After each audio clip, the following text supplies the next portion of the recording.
Hello friends, मैं हूं साहिल academic assess की टीम से। आज हम बात करने वाले अल्टीमेट गाइड लैपटॉप्स खरीदने के लिए। और देखो, इसके बाद आपको कोई और वीडियो देखने की ज़रूरत नहीं है कि क्या लैपटॉप में क्या फ़ीचर्स है, किसका प्राइस कम है ज़्यादा है। आपके यूज़ के हिसाब से बेस्ट लैपटॉप आप खुद चूज़ करना सीख जाओगे।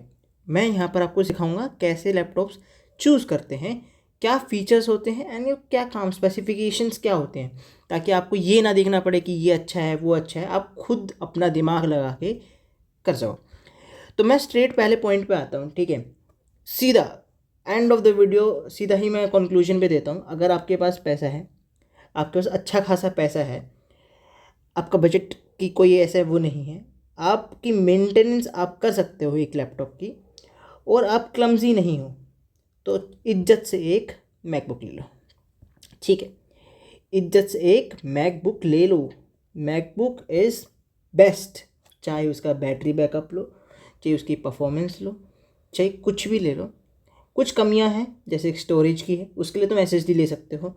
उसके अलावा कनेक्टिंग इश्यूज आते हैं। ओरिजिनल उसके 10,000 के कनेक्शंस के लिए यूएसबी हब आता है, वो ले सकते हो क्योंकि वो ओरिजिनल है तो अच्छा काम करेगा। वही है, अगर आपके पास पैसे हैं, आप ओरिजिनल चीज़ लोगे तो उसका एक्सपीरियंस प्रीमियम मिलेगा।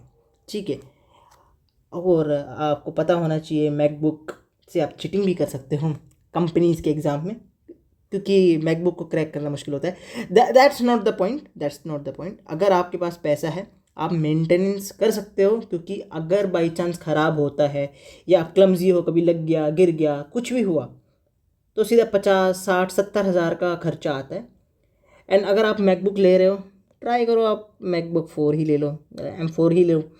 अगर आपका बजट थोड़ा कम आता है तो M3 ले लो, M2 ले लो, M1 मत जाना, मतलब M1 बहुत पुरानी हो जाती है। ट्राई करो आप लेटेस्ट M3 या M4 लो। रेयर केसेस में आप M2 भी ले सकते हो। ठीक है, एंड हाँ, आपका अच्छा खासा पैसा है तो आप एयर भी ले सकते हो और प्रो भी ले सकते हो। मैकबुक की गाइड हम बाद में दे देंगे। एंड ऑफ द कंक्लूजन यही है, मैकबुक अगर आपको गेम्स नहीं खेलने, सिर्फ पढ़ाई करनी है, सिर्फ पढ़ाई करनी है एंड गेम्स खेलने हैं, मैकबुक ले लो भाई। मैकबुक से बढ़िया कोई चीज़ नहीं है, टॉप नॉच। दूसरी बात हम करते हैं कि ये पूरा वीडियो जो भी आए अभी मैं बताने वाला हूँ, इसके क्रेडिट्स जाते हैं हमारे पंडित प्रोजेक्ट को। बहुत अच्छा बंदा है, जेन्युइन रिव्यू जो चीज़ होती है ना, वो बंदा देता है। उसी को देख के मैंने अपनी चीज़ें खरीदी and yes, he is right. वो बंदा सच में रिव्यू देता है, अच्छे रिव्यू देता है। तो जाके आप उसको यूट्यूब पे जाके सब्सक्राइब कर सकते हो, बहुत आगे बहुत अच्छी इन्फॉर्मेशन देता है। अब हम बात करने वाले हैं, और ये वीडियो ऑलमोस्ट उसी की कॉपी की एक वीडियो से बनी है, तो कोई ये कहते कि कॉपी की है, मेरे बस अपनी बनानी थी, मैंने बना दी। तो अब बात करेंगे हम सेल्स की। ठीक है, सेल्स में अभी दिवाली सेल और बीबीडी सेल जो भी आने वाली, कभी भी आएंगी, ये 2025 तक का वैलिड है सब कुछ। ठीक है, इसमें हमको बेस्ट लैपटॉप चूज़ करने की गाइड है। अब जब भी आप बेस्ट लैपटॉप चूज़ करोगे तो इसमें 6 की कंपोनेंट्स हैं। ठीक है, अब 6 का भी कई मैं पहले बता दूँ कंपोनेंट्स क्या हैं। प्रोसेसर आप देखोगे, रैम देखोगे, स्टोरेज देखोगे, ग्राफिक्स देखोगे, बैटरी देखोगे, डिस्प्ले देखोगे। अब मैं एक चीज़ अपने दिमाग में लिख लो या फिर कहीं पर कुछ भी याद रख लो कि अब आने वाली है अंधाधुन इन्फॉर्मेशन। ठीक है, अब यहाँ पर आने वाली अंधाधुन इन्फॉर्मेशन, तो हर एक चीज़ जो भी फैक्टर बोलूँगा ना, वो इंडिविजुअली अलग से कंपेयर करना है आपको। ये नहीं है कि मैंने इसका सिर्फ रैम बता दिया, रैम में भी 3 अलग अलग रैम बता दी, तो उसमें कंपेयर करके आपने वो ले लिया। आपको हर एक चीज़ कंपेयर करनी है दूसरे लैपटॉप से, और ख़ुद आपको अपने हिसाब से, अपने यूज़ से डिसाइड करना है कि आपको क्या चीज़ चाहिए। अब हम बात करेंगे सबसे पहले प्रोसेसर का। प्रोसेसर में देखो 3 ब्रांड है आजकल, 3 ब्रांड ही हैं। एक है इंटेल, एक है हमारे राइजन वाले, और एक है स्नैपड्रैगन, नया नया आया है। ठीक है, तो इंटेल में क्या है, इंटेल में भी अब 2 हो गए हैं। इंटेल में एक पुराना वाला था और एक इंटेल कोर हो चुका है। ठीक है, अब इंटेल में हम जब बात करेंगे तो इसमें आता है प्रोसेसर्स के जनरेशन, तो देर इज जनरेशन बाद में आता है, उसका नंबर आता है, that is i3, i5, i7, i9। सिर्फ इंटेल की बात हो रही है यहाँ पर, इंटेल कोर की नहीं। जितना बड़ा नंबर उतना अच्छा। अगर आपको i3 मिल रहा है और उसी प्राइस में i5 मिल रहा है, इज्जत से i5 ले लो। बट प्रॉब्लम ये है कि i3 का कौन सा जनरेशन, अब जनरेशन भी मैटर करता है। अभी जो लेटेस्ट जनरेशन चल रहा है वो 14 जनरेशन चल रहा है, और आपको कौन सा वाला चाहिए। अगर आपको i3 का 12th जनरेशन दे दिया और i5 का 11th जनरेशन दे दिया, तो मोस्ट ऑफ द चांसेस हैं कि i3, इसका एक कंपैरिजन की एक ऑलरेडी एक वेबसाइट बनी हुई है, आप डायरेक्टली कंपेयर करने के लिए डाल सकते हो कि कौन किसकी परफॉर्मेंस ज़्यादा अच्छी है, तो आप डायरेक्टली कंपैरिजन कर सकते हो। जनरल जो हमारा केस रहेगा वो यही है कि हम जो अभी करने वाले हैं, ट्राई करो आप जितना बड़ा प्रोसेसर और जितना अच्छा लेटेस्ट वाला जनरेशन ले सको। मतलब i3 है, ट्राई करो 14 जनरेशन मिले, 13 थोड़ा सस्ता हो जाता है, 12th और 12 से नीचे मत लेना, 12 से नीचे बिल्कुल नहीं लेना है। मतलब अगर मैं बोलूँ तो i5 एंड 12th जनरेशन ये तो मिनिमम है, इससे नीचे नहीं लेना है। अब बात आती है इंटेल i7, ये एग्जांपल है कि इंटेल कोर i7 अगर हम बात करेंगे तो ये हो गया, चलो इसका मान लो ऐसा कोई नंबर है इंटेल कोर i7, तो i7 तो आपको हो गया प्रोसेसर i7, उसके अंदर ये हो गया 13th जनरेशन। इसके बाद जो नंबर आता है दैट सिग्निफाइज इसका SQ, वही ये जितना बड़ा नंबर उतना अच्छा। तो इसमें अगर आप जितना बड़ा नंबर लोगे उतना अच्छा, इसमें भी जितना बड़ा नंबर होगा उतना अच्छा। तो मान लो किसी का 13 जनरेशन है, दूसरे का भी 13 जनरेशन है, उसके बाद जो नंबर कंपेयर करो, नंबर जिसका ज़्यादा उतना अच्छा प्रोसेसर होगा, सेम प्राइस में मिल रहा है तो अच्छा वाला लेना। अब यहाँ पर जो नंबर आता है ना HUPHSHRHX, अगर आपको बैटरी चाहिए, मतलब सिर्फ नॉर्मल काम करने हैं, एक्सेल चलाना है, यूट्यूब देखना है, PPT देखनी है एंड ऑल दैट, जो नॉर्मल बिल्कुल नॉर्मल टास्क करने हैं, जैसे आप फ़ोन में चीज़ें करते रहते हो, सिर्फ नॉर्मल टास्क करने हैं, आपको लेना है यू टाइप प्रोसेसर। ठीक है, तो उसमें लास्ट में यू लिखा रहेगा प्रोसेसर के एंड में, तो आपको सिर्फ यू प्रोसेसर लेना है।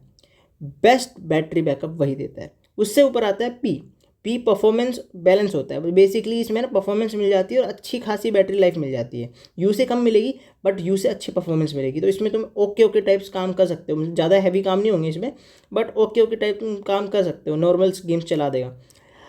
इससे ऊपर आता है एच एस क्या होता है, वो होता है, चलो उससे पहले बात करेंगे एच क्या होता है। एच होता है हाई परफॉर्मेंस लैपटॉप्स, जिसमें बेसिकली गेमिंग, एडिटिंग, रेंडरिंग ये सब तुम कर सकते हो, हैवी टास्क कर सकते हो।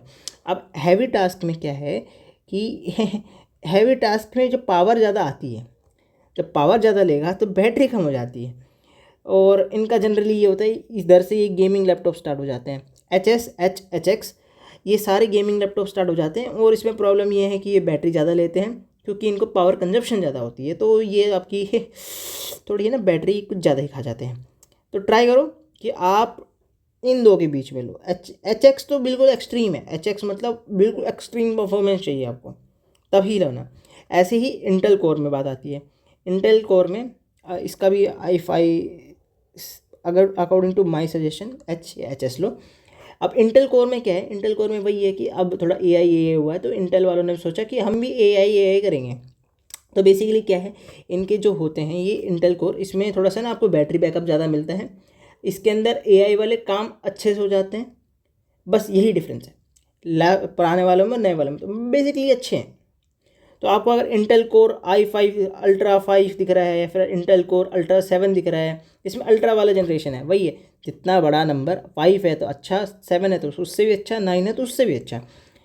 अब देखो इसके बाद भी एक नंबर होता है, जो मान लो इंटेल कोर अल्ट्रा कोई भी नंबर है 5 मान लो, 5 उसके आगे 1 2 5 H आ रहा है, H का वही मतलब है, H मतलब हाई परफॉर्मेंस, HS मतलब between P and H, P मतलब परफॉर्मेंस, U मतलब अल्ट्रा लो पावर, मतलब वही है, ये नंबर तो सेम होता है। अब इसमें जो फर्स्ट नंबर होता है वो सीरीज़ को डिटरमाइन करता है, और जो बाकी बाद में नंबर होता है वो लास्ट 2 डिजिट हाइयर जितने होंगे उतना अच्छा, मतलब जितना बड़ा नंबर उतना अच्छा। ये हो गया आपका इंटेल का। अब आते हैं राइजन में। राइजन में सीधा है कि R3, R5, R7, R9 जितना बड़ा नंबर उतना अच्छा। इसमें भी सेम ही सीरीज़ फॉलो होती है। राइजन 7 मान लो आपने लिया, उसमें 7 हो गया हमारे सीरीज़, 8 हो गया जनरेशन। जितनी ज़्यादा अच्छी सीरीज, जितनी बड़ी सीरीज़ उतना अच्छा, जितना अच्छा बड़ा जनरेशन ले सके उतना अच्छा। ये मॉडल नंबर होता है, इतना कोई काम का नहीं होता, मतलब बस ये डिफ़ाइन करने के लिए होता है। एंड इसके अंदर क्या होता है, इसमें सिर्फ इसमें P नहीं होता है, तो आप डायरेक्टली इसको स्किप कर सकते हो। मतलब इसमें U होता है, HS होता है, H होता है, HX होता है।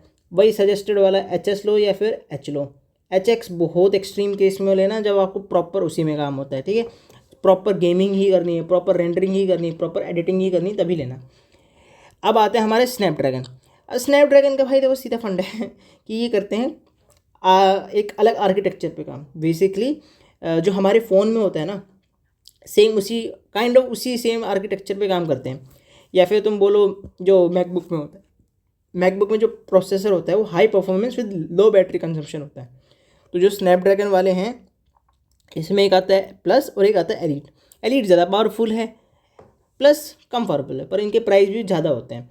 तो बेसिकली वही है कि आपको हाई परफॉर्मेंस देंगे बट बैटरी बैकअप भी ठीक अच्छा दे देंगे, बाकी इंटेल और राइजन से अच्छा दे देंगे। अब मान लो आपने प्रोसेसर डिसाइड कर लिया कि मेरे को तो i7 का 13 जनरेशन, मैंने अभी जो लैपटॉप लिया है मैंने i7 का 13 जनरेशन ही लिया है। तो बेसिकली ये सब देखने के बाद आपको एक और चीज़ देखनी है, वो ये देखनी है कि जो आपका CPU है, CPU के अंदर थ्रेड्स कितने हैं, कोर्स कितने हैं। थ्रेड्स क्या होते हैं कि हम एक, ये हमारा मान लो CPU है, ये CPU है, इसके अंदर क्या होगा, मान लो ये CPU 1 2 3 9 पार्ट्स में डिवाइडेड है, इनको बोलेंगे हम कोर। तो इनको बोलते हैं हम कोर्स, और इस कोर को हम डिवाइड कर देते हैं और सब डिवीजन कर देते हैं, इनको बोलते हैं हम थ्रेड्स। तो मान लो कितने थ्रेड्स हैं, कितने को, जितने ज़्यादा थ्रेड्स जितने ज़्यादा कोर्स उतना अच्छा। अब हर कोर का क्या काम होता है, एक काम मान लो आपके पास 9 वर्क आए हैं तो वो हर एक कोर को डिवाइड हो जाता है बेसिकली, तो एफिशिएंसी बढ़ जाती है। एक ही साथ 9 कोर अलग अलग काम कर रहे होते हैं, तो आपका काम ज़्यादा जल्दी हो पाता है। एक ही साथ पे आप 9 टैब खोल रहे हो, जस्ट एन एग्जाम्पल 9 टैब खोल रहे हो, तो हर एक अलग से कोर्स को डेडिकेट हो जाता है, तो आपका काम जल्दी हो जाता है। अब हर एक कोर भी थ्रेड्स में, मतलब और भी हिस्सों में डिवाइडेड होता है, वो थ्रेड्स होते हैं। अब कोर में भी 2 टाइप होते हैं, एक होता है ई कोर और एक होता है पी कोर। ई कोर का काम होता है आपको नॉर्मल टास्क करवाने। नॉर्मल टास्क मतलब रेंडरिंग, मतलब प्रॉपर आपका एक्सेल शीट चलानी होगी, पीपीटी बनानी होगी, वर्ड फाइल चलानी होगी, यूट्यूब देखना हो गया, ये सब कुछ ई कोर के काम आ जाता है। पी कोर होता है आपको प्रॉपर परफॉर्मेंस देना, विच इज़ हमारा गेमिंग हो गया, रेंडरिंग हो गया, एडिटिंग हो गया, ये सब कुछ। तो जितने ज़्यादा पी कोर हुए उतना अच्छा है। ई कोर कम भी होते हैं चलेगा, जितने ज़्यादा थ्रेड्स जितने ज़्यादा कोर्स उतना अच्छा। और इसके लिए आप सीधी देखो, कंपेयर करने के लिए एक वेबसाइट दी हुई है, आप इसमें जाके देख सकते हो, प्रॉपर कंपैरिजन CPU का हो जाएगा। एक और चीज़ CPU में देखनी है, वो ये है कि जितना यहाँ पर क्लॉक स्पीड होती है, क्लॉक स्पीड जितनी ज़्यादा उतनी अच्छी, सिंपल, जितनी ज़्यादा उतनी अच्छी। तो ये हो गया आपका एक बेसिकली प्रोसेसर। अब इतनी सारी चीज़ें करने के बाद आपको पता चलेगा अच्छा मेरी नीड i7 13 जनरेशन या 14 जनरेशन की है, या फिर मेरे को राइजन 7 का ये चाहिए, या फिर मेरे को स्नैपड्रैगन चाहिए, उसका इतने थ्रेड्स होंगे, इतने कोर्स होंगे। आपकी रिक्वायरमेंट क्लियर होगी। पहले रिक्वायरमेंट देखो कि मेरे को ये काम करना है, उसके लिए इतनी प्रोसेसिंग पावर चाहिए मेरे को, या फिर इतना मेरे को काम चाहिए, तो ये है। अब बात आती है रैम पे। रैम क्या करता है, सिंपल सा आपको ये लेगा स्टोरेज में से इंफॉर्मेशन, काम देगा और वो प्रोसेसर को पकड़ाएगा। तो बेसिकली ये एक बीच में ऐसा वर्कर काम करता है कम्युनिकेशन का, कि लेफ़्ट साइड से आपका काम उठाएगा, राइट साइड को काम देगा, राइट साइड वाला काम छोड़ेगा और लेफ्ट साइड को दे देगा।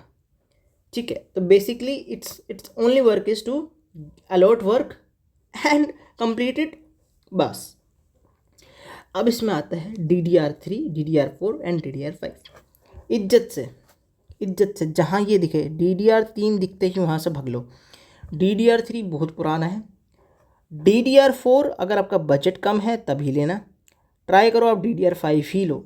ठीक है, अगर आप 3-4 साल चलाने का सोच रहे हो तो DDR5 ही लेना। DDR4 भी ले सकते हो, काम चला देगा। ठीक है, मान लो अब आपने DDR5 ले लिया, it is like okay type. DDR3 4 और 5 दोनों काम करते हैं, 5 बेस्ट है क्यों अभी वही चल रहा है।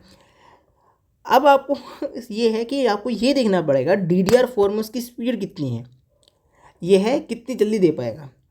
अब देखो DDR5 मान लो 3200 पे है और DDR4 5600 पे है, तो DDR4 बढ़िया है क्योंकि उसकी प्रोसेसिंग की मतलब स्पीड देने की, जो काम देने की है वो स्पीड ज़्यादा है, of course that is better.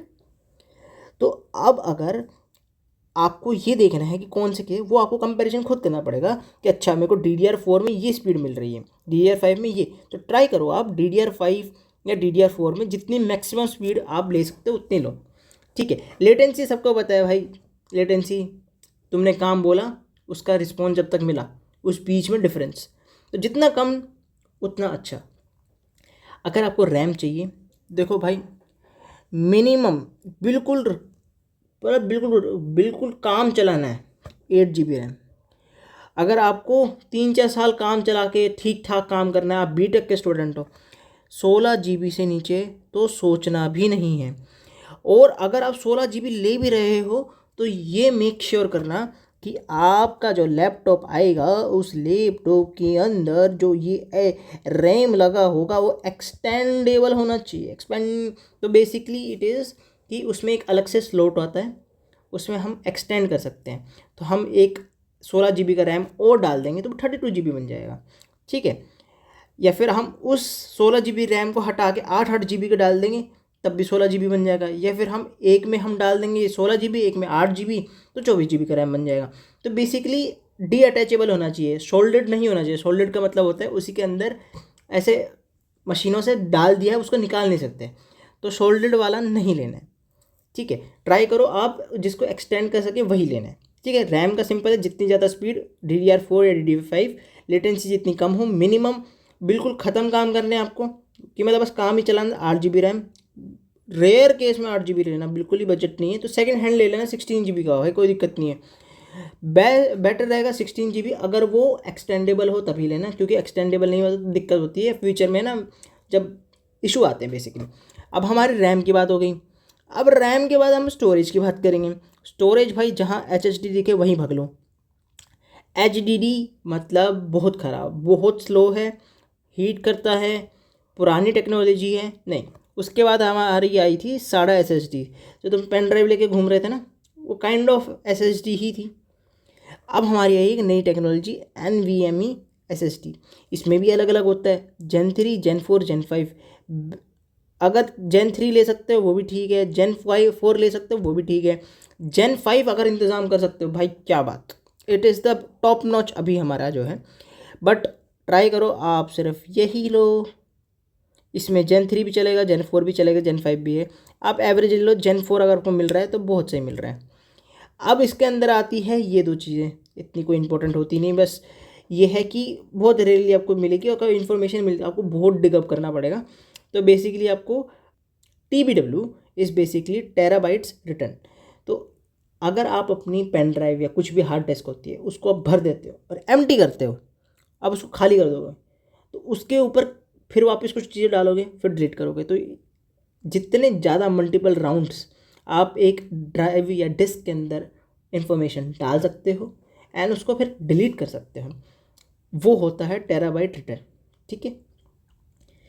And हमारे ड्रैम क्रैश, बस इतना देख लेना, दोनों चीज़ों को सर्च कर लेना किसी का लैपटॉप तुम चूज़ कर रहे हो तो, कि जो TBW है जितना ज़्यादा उतना लंबी लाइफ रहेगी, 5 साल 6 साल 8 साल जितना भी आप देख पाते हो उसके हिसाब से, जितनी ज़्यादा उसमें इंफॉर्मेशन आप डाल के डिलीट करके चला सकते हो उतना अच्छा।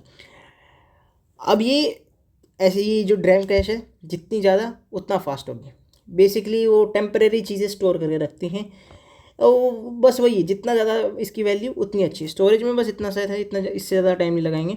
ग्राफिक्स में अब दो टाइप होता है, एक इंटीग्रेटेड GPU और एक डेडिकेटेड GPU। अगर आप गेमर्स हो भूल जाओ भाई, ये इंटीग्रेटेड वाला नहीं लेना है, डेडिकेटेड लेना है, ठीक है। अब इंटीग्रेटेड में भी अलग अलग होता है, बजट लैपटॉप्स में आपको ये दिखेगा, अगर आपको कम पैसे में मतलब आपको बहुत महंगा मिल रहा है और उसके अंदर ये लगा हुआ है मत लेना। बजट लैपटॉप्स में मिलेगा आपको इंटेल UHD, मीडियम लैपटॉप्स में जो 50,000 के करीब मिलेगा तो आपको इंटेल Iris Xe दिखेगा। अल्ट्रा सीरीज़ में नया आया है इंटेल आर्क प्रो, और AMD जो प्रोसेसर होता है उसमें राइडन लिखा होता है, ठीक है। ये इंटीग्रेटेड है, मतलब लैपटॉप के साथ आता है, उसके अंदर लगा होता है, ठीक है। अब इसके अंदर अलग से है डेडिकेटेड GPU मतलब एक अलग से स्लॉट होगा, एक अलग से स्लॉट होगा सिर्फ GPU का, जिसमें पंखे वंखे प्रॉपर लगेंगे। इसमें भी अब GPU दो होते हैं, एक है NVIDIA प्रोवाइड करती है, एक AMD प्रोवाइड करती है। देखो भाई ट्रस्ट मी, NVIDIA के बढ़िया होते हैं, NVIDIA के जेन्युइन बढ़िया होते हैं, AMD के इतने अच्छे होते नहीं हैं, लैपटॉप्स के हिसाब से। अगर आप पीसी बिल्ड कर रहे हो तो बात अलग होती है, बट अभी हम लैपटॉप की बात कर रहे हैं। लैपटॉप में क्या है, एनवीडिया की सीरीज़ आती है एक GTX। अगर GTX है तो आपकी ओरा माइनस है भाई, मतलब ओरा नेगेटिव में चला जाएगा। GTX नहीं लेना है, RTX इनके नया सीरीज़ है। रे ट्रेसिंग सपोर्ट करती है बेसिकली। जो लाइट्स आती हैं, लाइट पार्टिकल्स होते हैं, शेडोज़ दिखती हैं जो नॉन गेमर्स होती हैं, और उस शेडोज़ को कैलकुलेशन करने में बहुत पावर लगती है, तो RTX वाला बढ़िया है। RTX में भी नंबर होता है, अब जितना बड़ा नंबर उतना अच्छा। बेसिकली RTX 4060 है, ये 40 सीरीज़ हो गई, 5060 है 50 सीरीज़ होगी, 3050 है 30 सीरीज़ होगी, ऐसे। तो जितना ये सीरीज़ RTX में, जितना ये हमारा सीरीज़ उतना अच्छा, जितना ये बड़ा नंबर उतना अच्छा चलेगा। पर प्रॉब्लम इसमें ये है कि एक चीज़ होती है ये कि कितनी पावर सप्लाई लेते हैं। बेसिकली अगर मेरा एक RTX है, मेरे पास एक RTX है विच इज़ 4060, जो 140 वोट्स की पावर सप्लाई लेता है। TGP which is basically nothing but total graphics power. तो एक ग्राफिक कार्ड कितना पावर लेगा, तो मान लो आपके पास 140 वोट का RTX 4060 है, मतलब 4060 आपका 140 वोट्स पे चलेगा। अब दूसरा आपके पास है RTX 4060, जिसकी अगर आपके पास 80 वोट वाला है, तो अफकोर्स 80 वोट्स वाला कम पावर लेगा तो को कम चल पाएगा तो उसकी जो आउटपुट होगा वो कम रहेगा। इसका मतलब आपको जो जितना TGP है वो जितना मैक्सिमम हो उतना ही लेना, ठीक है। दो का आपको सेम लैपटॉप मिल रहा है, सेम सब कुछ सेम है। एक में है आपका TGP ज़्यादा, एक में है TGP कम, और ज़्यादा फर्क नहीं है दोनों प्रोसेसर्स में 50-60 50-40, या फिर कई बार तो इतना होता है 50-40 40-60। दोनों में अगर TGP का बहुत ज़्यादा फर्क आ रहा है तो भाई जिसमें ज़्यादा है वही लो, तो बहुत होता है। और VRAM कैपेसिटी क्या होती है भैया, अब ग्राफिक्स कार्ड के में डेडिकेटेड एक रैम होता है बेसिकली। अगर मैं आपको शॉर्ट में बताऊं तो अगर आपका यहाँ पर स्वीट स्पॉट की बात करेंगे तो 6 GB VRAM low, 4 GB is fine, 6 GB is okay like medium, ना आपको कोई दिक्कत होगी और फ्यूचर प्रूफ भी हो जाएगा। 8 GB is for proper gamers भाई, इससे ऊपर भी आता है बट लेने की ज़रूरत नहीं है, तो इतनी भी तुम कुछ खास गेमिंग नहीं करने वाले। अब VRAM में भी टाइप होता है, वही है, एक होता है पुराना GDDR5, ये 6 और 6X, जितना अच्छा ले सको उतना अच्छा। VRAM 6 GB लो, ट्राई करो इतना ही। ये हो गया आपका ग्राफिक्स के बाद आएगी भाई बैटरी में भाई ज़्यादा दिमाग नहीं लगाना, सबसे सिंपल बैटरी लगती है मेरे को। जितनी ज़्यादा वोट आर उसमें लिखा हुआ है उतना अच्छा, जितने ज़्यादा उसके अंदर सेल है उतने अच्छा। पर बैटरी आप डिपेंड करती है दो चीज़ों पे, मतलब बहुत सारे फैक्टर्स पे, कि आपका प्रोसेसर कितनी पावर लेता है, आपका GPU कितनी पावर लेता है, आपका डिस्प्ले कितनी पावर लेता है, थर्मल्स कितने अच्छे हैं, उसके हिसाब से आपकी बैटरी भी डिपेंड करती है। अब देखो डिस्प्ले वाले सीधी बात है, जिसको भी काम करना है फोटोशॉप एडिटिंग, जहाँ पर exact colour to colour ratios आपको दिखने चाहिए या फिर आपको प्रॉपर चीज़ें दिखनी चाहिए, तो आपका डिस्प्ले बहुत इंपॉर्टेंट काम हो जाता है, बहुत इंपॉर्टेंट रोल प्ले करेगा आपका डिस्प्ले विच इज़। अब इसमें डिस्प्ले पैनल्स आते हैं, जो आपकी स्क्रीन होगी ना वो 2-3 टाइप की होती है। एक तो TN होती है, वो पुरानी है, ख़राब कलर्स आते हैं, बहुत ख़राब है। एक IPS है, IPS का नाम तो लगभग सबने सुना होगा। इट इज़ मतलब ठीक है, मतलब ठीक है बैलेंस टाइप है, अच्छे कलर्स दिख जाते हैं, वाइड रेंज ऑफ एंगल्स, मतलब ठीक है, लेफ्ट से देखो राइट से देखो ऊपर से दिख जाएगा, नीचे प्राइवेसी की ऐसी तैसी हो जाती है। इससे जो टॉप नॉच होती है वो होती है OLED स्क्रीन्स। OLED स्क्रीन्स में क्या होता है, OLED स्क्रीन्स में सिनेमा लेवल, कभी आपने अभी डिमन स्लेयर का देखा होगा, वो जो होता है ना काइंड ऑफ, मतलब इतना भी नहीं बट जो प्रीमियम एक्सपीरियंस आपको चाहिए मैक्सिमम आप जो ले सकते हो OLED ट्राई करो, आप OLED ही लो। IPS ना ही लो तो ठीक है, क्योंकि OLED is like best of best. तो उसमें सिनेमा एक्सपीरियंस देगा आपको, डार्क दिखेगा, जैसे कि हमारे एमलेट होता है फ़ोन्स के अंदर, जो डार्क है वो डार्क दिखता है, पीछे से लाइट नहीं आती, तो इट इज़ लाइक दैट। अब OLED हो गया, इसमें आपको बेस्ट कलर्स मिलते हैं। अब मान लो आपने OLED ले लिया, मैंने OLED ले लिया, इसमें भी आप स्क्रीन रेजोल्यूशन देखोगे आप, बेयर मिनिमम है HD। अब भाई HD का मतलब होता है 1080p, ठीक है। मिनिमम इतना लो, 2K मिल रहा है आपको, 2K रेजोल्यूशन मिल रहा है, बहुत अच्छा। 3K बहुत अच्छा, 4K आए हाय भाई, कोट इन 4K भाई, 4K is the best you can have. इससे ऊपर भी आता है बट छोड़ो, वो हमारे हमारे उसमें नहीं है डिपार्टमेंट में। मिनिमम आपको लेना है, मिनिमम मतलब इससे नीचे तो सोचना ही नहीं है। 1080p या फिर HD, दोनों में से कुछ भी मान लो। देखो, अगर आप गेमर हो, आपने इस चीज़ का तो बोला होगा भाई ग्राफिक्स का ख़राब दे दो पर फ्रेम रेट अच्छे आने चाहिए। तो फ्रेम रेट वही है बेसिकली, आपका एक बार स्क्रीन जब आप देखते हो उसको 1 सेकंड में देखते हो कितनी बार फ्रेम्स को रिफ़्रेश करता है। तो 60 हर्ट्ज़ का मतलब है 60 टाइम्स रिफ़्रेश करेगा एक बार 1 सेकंड के अंदर। नॉर्मल भाई ये 60 फ्रेम्स तो नॉर्मल वाले लोगों का है, ठीक है। 120 और 140 हर्ट्ज़ वाले वही ले जो अच्छे मतलब जिसको गेम्स वेम्स में इंटरेस्ट है। और 240 प्लस जो आते हैं ना, वो सब वो सिर्फ प्रो गेमर्स के लिए, आपके लिए नहीं है। तो अगर आप गेमिंग करते हो तो भाई इज्जत से, मैं आपको चल लास्ट में बता दूंगा, पर इज्जत से 120 या 144 हर्ट्ज़ का आपको अगर गेमिंग का काम नहीं है तो 60 हर्ट्ज़ वाला भी it will be fine for you. 60 hertz 90 hertz.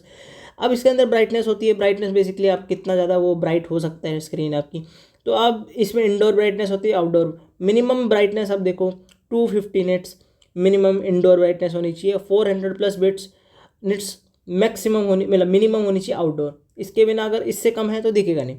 अब हमारी बात आती है जो हमारे कलर वाले लोग हैं। कलर वाले बेसिकली हमारे जो फाइन आर्ट्स वाले स्टूडेंट हैं, या फिर बेसिकली हमारे जो एडिटिंग वाले लोग हैं, जो सिनेमा वाले लोग हैं, उनके लिए तो जो स्क्रीन होगी उसकी कलर एक्यूरेसी देखते हैं। कलर एक्यूरेसी का मतलब अगर 100% sRGB है, उसका मतलब आपको जो कलर दिखेगा, आप जो एडिट कर रहे हो वो जो आपको कलर दिखेगा वही कलर आपको और दूसरों को भी सेम दिखेगा। मतलब बेसिकली मेरे को अगर स्क्रीन पे रेड दिख रहा है तो बाकी अगर किसी भी कंप्यूटर पे उसको देखोगे तो वो रेड ही दिखेगा, उसी शेड में दिखेगा जो मेरे को दिख रहा है।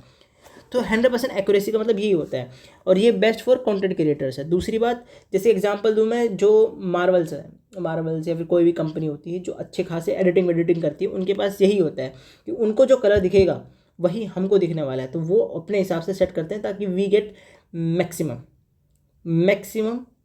Good experience. और उसके बाद आता है दूसरा टाइप, एक 90% DCI P3 पैनल होते हैं। बेसिकली अच्छे हैं अगर आपको एडिटिंग ये कोई सब कुछ नहीं करना है, इतना कुछ खास नहीं है, बस आपको प्रॉपर नॉर्मल सी चीज़ें करनी है, जैसे फ़ोटो एडिट करनी होगी या फिर नॉर्मल मतलब एडिटिंग, हल्के फुल्के एडिटिंग टास्क करने, तो आप 90% ये वाले जो होता है ये क्राइटेरिया में जाओ। पर इससे नीचे मत चले जाना, इससे नीचे पहले ऐसे अच्छा मज़ा नहीं आता। ये हो गया आपका डिस्प्ले, आपके 6 फैक्टर हो गए। अब भाई जब तुम भी सेलेक्ट करोगे ना, तो अब ये जब तुम सेलेक्ट करोगे तो भाई तुमको प्रॉपर प्रोसेसर देखना पड़ेगा, रैम देखना पड़ेगा, स्टोरेज देखनी पड़ेगी, ग्राफिक्स देखनी पड़ेगी, बैटरी देखनी पड़ेगी, डिस्प्ले देखनी पड़ेगी, ठीक है। अब इसमें भी अदर स्पेक्स भी आते हैं भाई, और भी हैं। अगर आपके लैपटॉप के अंदर थर्मल डिज़ाइन अच्छा नहीं है, हीट पाइप्स नहीं है, कूलर उसमें पंखे नहीं है, एक्सेसरीज ले सकते हो, बट अगर नहीं है तो आपकी परफॉर्मेंस में दिक्कत आएगी। ज़्यादा गर्म होने के बाद परफॉर्मेंस गिर जाती है। ऑल्सो मेंटेनेंस में भी दिक्कत आती है, और ज़्यादा गर्म वैसे भी अच्छा नहीं लगता किसी को भी। अब उसमें वही है, सोल्डेड रैम नहीं होना चाहिए, मतलब अपग्रेड नहीं कर सकते, और फ्यूचर प्रूफ नहीं बनता वो। वाईफाई और ब्लूटूथ, भाई वाईफाई 6 है उससे बड़ा होना चाहिए, ब्लूटूथ 5.2 है उससे बड़ा होना चाहिए। पोर्ट्स जितने ज़्यादा अच्छे उतना अच्छा। अब पोर्ट्स में भी ये है कि USB 2.0 नहीं प्रेफर मत करना, क्योंकि वो पुराना वाला है, फास्ट नहीं है उसमें से मतलब प्रॉपरली ये नहीं होता कि अगर आपने स्पीड ट्रांसफ़र करनी है, आपको 15-20 GB की फ़ाइल डालनी है तो उसमें टाइम लगेगा। और जो हमारी नई वाली है उसमें टाइम कम लगता है। एक आता है थंडरबोल्ट, भाई ये जो स्पीड ट्रांसफ़र करता है, आए हाय। वेबकैम भाई ट्राई करो तो मैं ना 180p लो, 180p 190p जो ये वाला तो ये लो। और ये 720 वाला इतने अच्छे होते नहीं क्योंकि बहुत पुराने वाले हैं। यू कैन एवरी और देखो भाई सीधी बात है, बिल्ड में तो तुम प्लास्टिक तो चीप ही होता है, एल्यूमिनियम अच्छा होता है। अब तो एप्पल भी एल्यूमिनियम यूज़ कर रहा है, क्या मतलब वो पहले से यूज़ कर रहा था, मतलब बेसिकली एल्यूमिनियम या मेटल यूज़ करो, ठीक है। अब मैं बात करता हूँ सीधी, एक वही जो मैंने स्टार्टिंग में बोला था, अगर आपके पास बजट है, अगर आप मेंटेन कर सकते हो एक लैपटॉप को, अगर आपको ज़्यादा उसको तोड़ना फोड़ना नहीं, सिर्फ पढ़ाई करनी है, मैकबुक ले लो भाई। मैकबुक का M4 ले लो, M3 ले लो, M2 ले लो। अगर आपके पास और पैसा है तो M में एयर ले लो भाई, मैकबुक एयर ले लो। अगर आपके पास और भी पैसा है तो मैकबुक प्रो ले लो। M एयर में और प्रो में बस इतना ही है कि उनके में पंखे मिल जाते हैं, नॉर्मल वाले में पंखे नहीं मिलते हैं। बस ऐसा कुछ ज़्यादा डिफरेंस नहीं है। परफॉर्मेंस अच्छी होती है, ऑफकोर्स उसकी बैटरी लाइफ और भी अच्छी है, बट हाँ ये भी ख़राब नहीं है। They are the best of the best technology in laptops you can have. बिल्कुल आवाज़ नहीं करते हैं, पंखों जैसे। नॉर्मल यूज़र्स के लिए, गेमर्स के लिए, और जिनको कोडिंग करनी है, ठीक है, कोडिंग या फिर ऐप डेवलपमेंट। नॉर्मलों के लिए, जिनको सिंपल सा कुछ ज़्यादा टास्क करना नहीं है, इसमें से तुमको कुछ नहीं करना। प्रोसेसर तुम i5 से ऊपर ले लो, कुछ भी i5 12th जनरेशन या उतना भी ले लो, that will be fine. RAM आप DDR4 DDR5 लोगे तब भी चलेगा। अगर आप राइजन सीरीज़ ले रहे हो तो राइजन में 5 7 दोनों में से कुछ भी ले सकते हो। मिनिमम 16 GB रैम लेनी है। स्टोरेज SSD होनी चाहिए, SSD में Gen 3 भी चलेगा। ग्राफिक कार्ड ठीक है, डेडिकेटेड अगर आपके पास मिल रहा है आपको तो आप ले सकते हो। RTX 2050 नहीं भी मिलता, इंटीग्रेटेड भी चलेगा। आपको बस नॉर्मल टास्क करने हैं तो फिर तो कोई ऐसे कोई खास नीड है नहीं वैसे तो।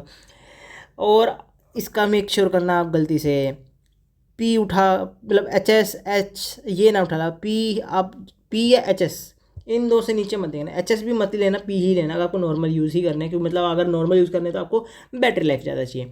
अगर आपके ग्राफिक कार्ड्स हो गए, फिर बैटरी वही है, जितनी वोट आवर ज़्यादा ले सकते हो, जितने सेल्स उसमें ज़्यादा होंगे उतना अच्छा होगा। पैनल आप अगर आप नॉर्मल टास्क कर रहे हो तो मतलब नॉर्मल आपको अच्छी चीज़ चाहिए तो ट्राई करो आप OLED और 2K 3K पे जाओ। 1K is also fine, but इतना कुछ करने की ज़रूरत नहीं है, आप इससे ऊपर ही लो। उसके बाद refresh rate 60 hertz will be fine for you. Nobody give shit about this, क्योंकि आप नॉर्मल यूज़र हो। ब्राइटनेस अच्छी होनी चाहिए, ठीक है। एंड ये सब भी आप फॉलो कर सकते हो। नॉर्मल यूज़र्स का मैंने अभी बता दिया। गेमर्स भाई i5 तो लेना भी नहीं है, i7 अगर आप जाते हो, i7 या i9, उसमें भी लेटेस्ट 13th या 14th जनरेशन।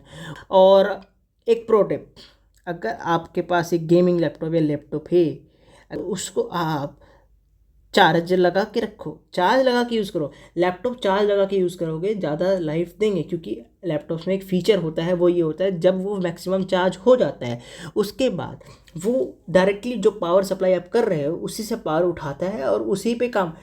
ऐसा नहीं है कि वो पावर ले रहा है बैटरी से यूज़ कर रहा है। लैपटॉप जो खासकर गेमिंग लैपटॉप्स हैं उनको अगर आप बैटरी को जितना ज़्यादा डिस्चार्ज एंड चार्ज करोगे उतना ज़्यादा नुकसान होगा बैटरी को। So basically battery will get discharge soon and वो ख़राब हो जाएगी। जितने ज़्यादा साइकिल, एक नंबर ऑफ साइकिल्स होती है, 10,000 20,000 या 5,000 6,000, एक नंबर ऑफ साइकिल्स होते हैं। इतने साइकिल्स के बाद बैटरी डिग्रेड करना है। जो आप आईफोन में देखते हो ना 70% बैटरी हेल्थ, 78%, 85%, 90%, वो यही होती है। जितने नंबर ऑफ साइकिल्स हो जाते हैं उसके बाद उसकी बैटरी हेल्थ डिग्रेड हो जाती है। तो आपको जितना हो सके लैपटॉप्स को चार्ज लगा के यूज़ करो। पावर प्लग दिख रहा है लगा दो, प्रॉपर एक्सेल चला रहे हो लगा दो, कुछ भी हो लगा दो चार्ज। क्योंकि चार्ज लगाने के बाद नए लैपटॉप्स में जो अभी जनरेशन में आ रहे हैं उन सब में यही फीचर है। So it will be very helpful. हाँ, तो आपका हम कहाँ थे हम प्रोसेसर में थे। एंड अगर हम कोर की बात करें तो भाई कोर अल्ट्रा की बात करें तो भाई i7 i9 ऑफकोर्स, इससे नीचे क्यों देखना है। राइजन में i7 i9 गेमर हो आप, उसमें भी HX DDR5 से नीचे सोचना नहीं है। 5600 mAh होना चाहिए, mAh मतलब मेगाहर्ट्ज़। लेटेंसी जितनी कम हो सके। Minimum 16 GB RAM with extendable up to 32 GB, या जो भी है उसको हटा के आप फिर वही है ना 32 GB के भी दो लगा सकते हो तो आपके 64 GB हो जाएगा। तो मतलब उसकी एक मैक्सिमम कैपेसिटी होती है, तो अगर आप 64 GB तक कर सकते हो that will B best. But हाँ, ट्राई करो 16 GB रैम रखो मिनिमम, जिसके अंदर आप और डाल सकें तो 32 GB रैम तक एक्सटेंड हो सके। उसके अलावा स्टोरेज भाई, स्टोरेज तुम Gen 5 Gen 4 कोई भी ले लो चलेगा। जितनी ज़्यादा स्टोरेज 1 TB तो मिनिमम है भाई, तुम गेम्स खेलने वाले हो, 1 TB SSD तो होनी चाहिए।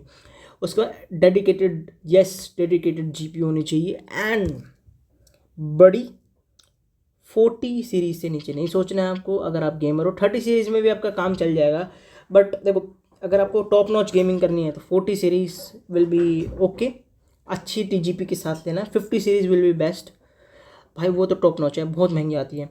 तो बेसिकली अगर हम बात करेंगे बैटरी की, बैटरी वही जितनी ज़्यादा कैपेसिटी लोगे इतना अच्छा है, आपकी वैसे भी चलने वाली तो है नहीं तो कोई फ़ायदा नहीं है। डिस्प्ले भाई 3K 4K 5K OLED व 240 हर्ट्ज लेना है। इसके अलावा ये आप ऐसे एक्सेप्शन छोड़ सकते हो, नो नीड ऑफ दिस, ठीक है। अब ये ऐप्स एंड कोडिंग वाले, देखो कोडिंग वाले अगर आप इन दोनों के बीच में कुछ ले लोगे तब भी चलेगा, गेमिंग वाला ले लोगे तब भी चलेगा, बट ट्राई करो आप, है ना, गेमिंग वालों से ना इतना वो करने की ज़रूरत नहीं है, क्योंकि आपका कोई ऐसे कोई रिक्वायरमेंट नहीं है कोडिंग वालों को कि इतनी कंप्यूटेशन पावर चाहिए आपको। आप नॉर्मल यूज़र से थोड़ा अच्छा ले लो। अगर मैंने बोला है यहाँ पर कि HS, अगर वो P लें तो आप HS ले सकते हो, HS या P ले सकते हो, आपका दोनों कोडिंग वालों में दोनों का। पर जो ऐप डेवलपमेंट वाले हैं उनको थोड़ा गेमिंग वाले लैपटॉप्स लेने पड़ेंगे। सो यस, ये है सजेशंस, डायरेक्टली इन पे लिंक क्लिक करो, आपको मिल जाएंगे 30K 40K 50K 60K 70 80 90 100, और ये जो लैपटॉप्स आपको दिख रहे हैं, ठीक है, ये आप कुछ लैपटॉप्स हैं जो आप जा सकते हैं इनके ऊपर। ये सारे सजेशंस हमारे सर पंडित प्रोजेक्ट्स के द्वारा दिए गए हैं, ठीक है। ये है एक लैपटॉप चूज़ करने का तरीका। अब इसमें कितने फीचर्स हैं आपको खुद देखना पड़ेगा। ऑफ कोर्स आज आप लैपटॉप ले रहे हो, एक इन्वेस्टमेंट है, एक इन्वेस्टमेंट 70-80 हज़ार 50 हज़ार, तो आपको देख के ही लेना पड़ेगा। अगर आपने लैपटॉप गलत ले लिया that will be very hard for you. Oh कि AML वाले भाई, सीधी बात है, गेमिंग लैपटॉप्स लो। आपका वैसे इतने कोई खास ज़रूरत नहीं पड़ने वाली है आपको गेमिंग लैपटॉप्स की, क्योंकि आप मोस्टली अपने जो मॉडल्स ट्रेन करोगे वो ऑनलाइन या फिर क्लाउड वेबसाइट्स पे ही करने वाले हो, तो आपको ऐसा कुछ ज़रूरत नहीं पड़ने वाली। बट स्टिल आप मिनिमम कुछ गेमिंग लैपटॉप्स के ना मिनिमम स्टैट्स तो मेंटेन करके रखो, क्योंकि कुछ मॉडल्स आप खुद ट्रेन करने वाला हो। मैं खुद एक AML स्टूडेंट हूँ, सो मतलब ठीक है, डाटा साइंस स्टूडेंट हूँ। मैंने खुद एक गेमिंग लैपटॉप लिया है क्योंकि उसमें जो प्रोसेसिंग पावर है मेरे को चाहिए। With this I would like to end the video, I guess इससे ज़्यादा कुछ है नहीं। अगर आपको फिर भी डाउट है कमेंट करो यार, कमेंट करते क्यों नहीं हो। बाकी have a good day, I hope आपकी दिवाली सेल्स अच्छी जाएँ, एंड इसके बाद आई डोंट थिंक सो आपको कोई भी डाउट होगी कभी भी लैपटॉप्स लेने में, तो एंजॉय।